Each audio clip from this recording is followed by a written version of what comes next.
अस्सलाम वालेकुम नाजरीन, मैं हूँ वकास अजीम और आज एक नए वीलॉग के साथ आपकी खिदमत में हाजिर हैं। नाजरीन, बुनियादी तौर पर जो सवाल किया जा रहा है वो यही है कि इंडियंस को अब अमेरिका आना चाहिए या फिर नहीं आना चाहिए, और अगर इंडियंस अमेरिका आना चाहते हैं तो फिर उनके लिए कौन सा वीज़ा, कौन सा प्रोग्राम और कौन सी पॉलिसी बेहतर हो सकती है। क्योंकि इस वक्त अमेरिका के अंदर H1B प्रोग्राम जो है ये बहुत बड़े क्राइसिस का शिकार हो चुका है। अब इंडियंस के लिए H1B प्रोग्राम के तहत अमेरिका के अंदर आना बहुत ज़्यादा मुश्किल कर दिया गया है। तीन चार बड़ी वजूहत हैं जो आज हम आपके सामने रखते हैं। इन वजूहत को, इन पॉलिसी चेंजेस को आप देख कर खुद फैसला कर सकते हैं कि आप H1B प्रोग्राम जो है वो हमारे लिए बेहतर हो सकता है या फिर नहीं हो सकता। तो H1B प्रोग्राम के अंदर अमेरिका की जो हुकूमत है उसने सितंबर 2025 से बहुत अ, बड़ी तब्दीलियां जो हैं वो करना शुरू कर दी हैं, क्योंकि H1B प्रोग्राम हमेशा से इंडिया के लिए एक गोल्डन टिकट तस्वुर किया जाता रहा है।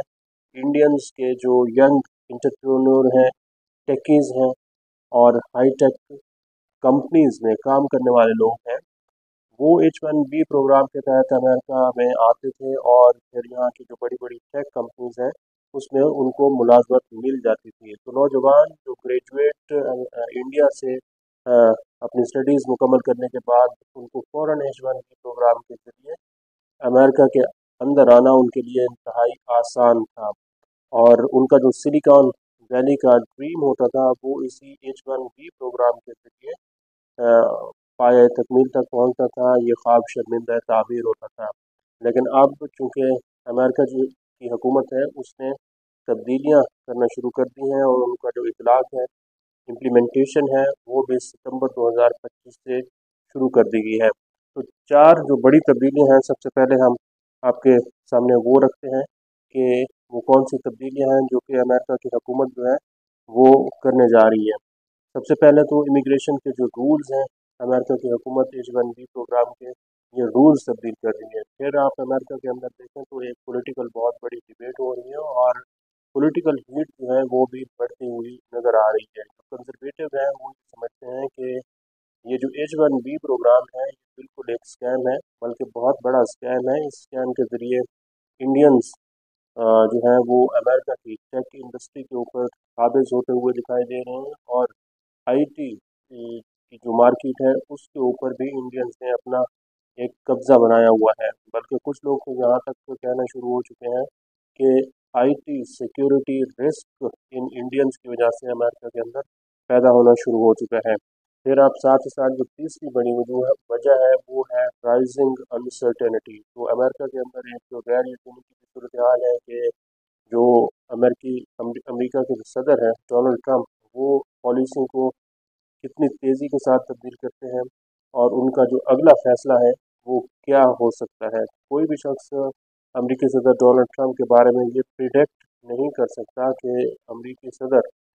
अगले दिन क्या फ़ैसला कर सकते हैं। क्या वो इन पॉलिसियों को विथड्रॉ कर सकते हैं या इसमें मज़ीद कोई बड़ी तब्दीलियाँ लेकर आ सकते हैं। ये वो अनसर्टेनिटी है जो ओ, न सिर्फ इंडियंस को मुतासर कर रही है बल्कि दुनिया के बहुत सारे ममालिक को जो है वो इससे अच्छे खासे मुतासर होते हुए दिखाई दे रहे हैं। क्योंकि H1B प्रोग्राम नाम ये प्रोग्राम है कि इंडिया के जो नौजवान हैं वो मुलाजमत के लिए यूएस इसी प्रोग्राम के ज़रिए जाते थे। और आज अगर आप अमेरिका के अंदर देखें तो कुछ 6% के करीब इंडियंस की जो आबादी है वो यहाँ पर मुकीम है। बड़े बड़े इदारों के अंदर, बड़े बड़ी टेक कंपनीज के अंदर, गूगल, अमेज़ॉन, यूट्यूब और दीगर जो कंपनीज हैं वहाँ पर इंडियन जो हैं बहुत बड़ी तादाद में काम कर रहे हैं। अब तो यहाँ तक जो बड़ी टेक कंपनीज हैं उन्होंने इंडियंस को ये कह दिया है कि अगर आपने अमेरिका से वापस आप इंडिया की तरफ गए तो फिर आपका दोबारा इंडिया का अमेरिका का जो वीज़ा है वो नहीं लग सकेगा। इसलिए आपके लिए बेहतर यही है कि आप यहाँ पर जो काम कर रहे हैं उस काम को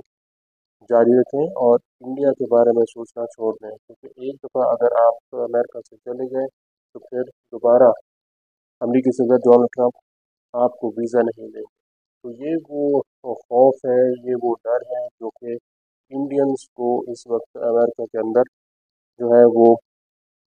مبتلا کیے ہوئے ہیں۔ پھر ایک اور تبدیلی جو کہ امریکہ کی حکومت کر رہی ہے وہ یہ کر رہی ہے کہ پہلے یہ ہوتا تھا کہ اگر کوئی H1B پروگرام کے ذریعے امریکہ کے اندر داخل ہو گیا اور اس نے گرین کارڈ حاصل کر لیا تو آٹومیٹیکلی اس کے بچوں کو بھی گرین کارڈ مل جاتا تھا، پھر اس کے جو بچے ہیں وہ بھی امریکہ کے نیشنل بن جاتے تھے، امریکہ کے شہری بن جاتے تھے۔ لیکن اب یہ تبدیلی آئی ہے کہ امریکہ کی جو حکومت ہے اس نے یہ فیصلہ کیا ہے کہ بچوں کو گرین کارڈ نہیں دیا جائے گا، بلکہ اگر بچے 21 سال تک کی ایج کو پہنچنے والے ہیں تو پھر ان کو امریکہ سے آؤٹ کر دیا جائے گا۔ اب اس پالیسی چینج کی وجہ سے بھی جو انڈینز ہیں یا پھر دنیا کے اور ممالک کے لوگ ہیں وہ اچھی خاصی تعداد میں اس سے افیکٹ ہو سکتے ہیں، اس سے متاثر ہو سکتے ہیں، کیونکہ لوگ امریکہ کے اندر آتے ہی بچوں کے بہتر مستقبل کے لیے ہیں، اور اگر امریکہ کی حکومت نے بچوں کو گرین کارڈ نہیں دے رہا اور ان کو امریکہ کی نیشنلٹی نہیں دے رہی تو پھر لوگ ہزار بار یہ سوچیں گے کہ واقعی میں کیا ان کو امریکہ جانا چاہیے یا پھر نہیں جانا چاہیے۔ ایک اور جو پالیسی چینج آیا ہے وہ لاٹری سسٹم کے اندر ہے کہ پہلے لوگ H1B پروگرام کے ذریعے ایک لاٹری ہوتی تھی، اس میں لوگ لاٹری کی جو ڈراز ہیں وہ نکالے جاتے تھے، پھر لوگ اس کو اسی کے ذریعے ان کے ویزے لگتے تھے اور امریکہ پہنچ جاتے تھے۔ لیکن اب یہ جو ڈرا سسٹم ہے یا پھر لاٹری سسٹم ہے اس میں یہ تبدیلی کی گئی ہے کہ جو بڑی بڑی سیلریز، ہائر سیلریز پر اگر کوئی کمپنی کسی کو اپوائنٹ کرتی ہے، کوئی امپلائمنٹ دیتی ہے تو پھر ان کو ویزا دیا جائے گا۔ اگر یعنی کہ جو بہت بڑے پروفیشنل ہیں صرف ان کو امریکہ کے اندر آنے کی اجازت دی جائے گی، جو انڈر گریجویٹس ہیں، گریجویٹس ہیں، ینگ لوگ ہیں، ان کو اس لاٹری کے ذریعے ان ہائی ٹیک کمپنیوں کے اندر ملازمت کا موقع نہیں دیا جا سکے گا۔ جو ہائر سیلریز ہیں ان کے لیے